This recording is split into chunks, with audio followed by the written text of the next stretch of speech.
राजू की जिंदगी मुश्किलों का दूसरा नाम बन चुकी थी। खेतों की फसल अब पहले की तरह अच्छी नहीं हो रही थी, जिसकी वजह से घर का चूल्हा जलाना भी मुश्किल हो गया था।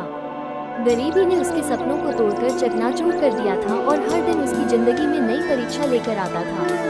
लेकिन राजू अब भी अपने परिवार के लिए संघर्ष कर रहा था, उम्मीद की एक आखिरी किरण के सहारे। सुनीता, ये फसल पूरी तरह खराब हो गई।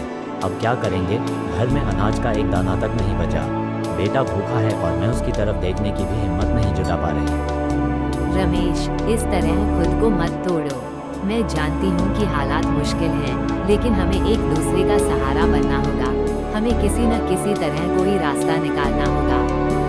मैं सोच रहा हूँ कि सरदार साहब से जाकर बात करूँ, शायद उनके पास कोई काम हो, कोई ऐसा काम जिससे कुछ पैसे आ जाएं। ये ठीक रहेगा। सरदार साहब से बात करो और मैं भी गांव में काम ढूंढने की कोशिश करती हूँ। चाहे खेतों में मजदूरी करनी पड़े या किसी के घर बर्तन धोने का काम, मैं कुछ भी करूँगी। हमारा बेटा भूखा है रमेश, उसके लिए हमें हार नहीं माननी चाहिए। तुम सही कहती हो सुनीता। हमारे बच्चे की मुस्कान के लिए और उसका पेट भरने के लिए हमें हिम्मत नहीं हारनी चाहिए। हमें हर हाल में ये लड़ाई लड़नी होगी। कल सुबह ही मैं मुखिया जी के पास जाऊंगा। और मैं भी खाली नहीं बैठूंगी। हम मिलकर इस हालात को बदलेंगे। दोनों के चेहरों पर संघर्ष की लकीरें साफ नजर आ रही थीं, लेकिन उनकी आंखों में उम्मीद की रोशनी फिर से लौट रही थी। रमेश की सारी उम्मीदें मुखिया जी से जुड़ी हुई थीं। उसने सोचा शायद वहां से कोई हल निकल आए, लेकिन क्या मुखिया जी मेरी मुश्किलें समझ सकेंगे? रमेश ने खुद से सवाल किया। मुखिया जी, मेरे घर में अब खाने को कुछ भी नहीं बचा।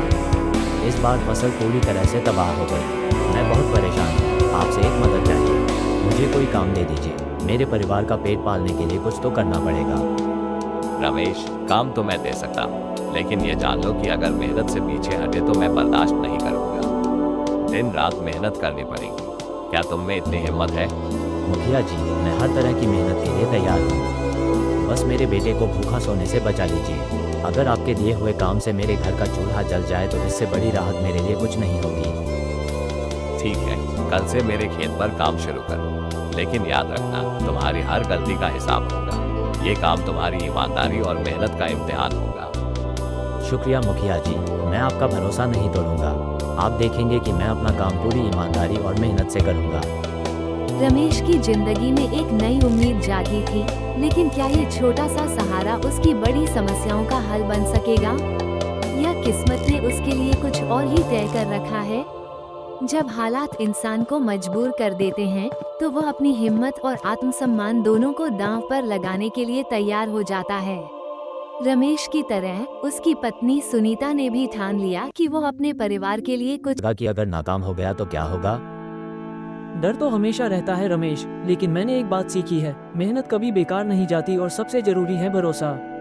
पहले ऊपर वाले पर, फिर खुद पर। मैं हर दिन बस यही सोचता था कि मुझे अपने परिवार को इस गरीबी से बाहर निकालना है। समीर, तेरी कहानी ने मुझे सिखा दिया कि मेहनत और हौसले से सब कुछ बदला जा सकता है। तूने आज मुझे उम्मीद दी है। मैं भी अपनी तकदीर बदलने की कोशिश करूंगा। बस याद रखना रमेश, मेहनत और ईमानदारी सबसे बड़ी दौलत है। कल से मेरे साथ काम शुरू कर और चिंता मत कर, धीरे धीरे सब ठीक हो जाएगा। समीर की कहानी से रमेश को नई ताकत मिली।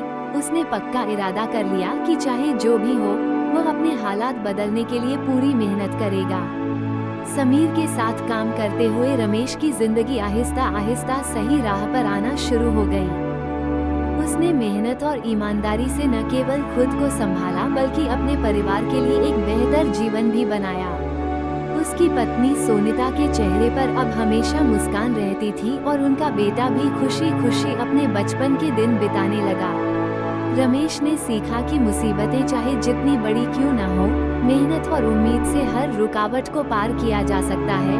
अब उसका परिवार शांति और संतोष के साथ अपनी जिंदगी बिता रहा था। रमेश की कहानी इस बात का सबूत थी कि संघर्ष के बाद मिलने वाली खुशी का कोई मुकाबला नहीं।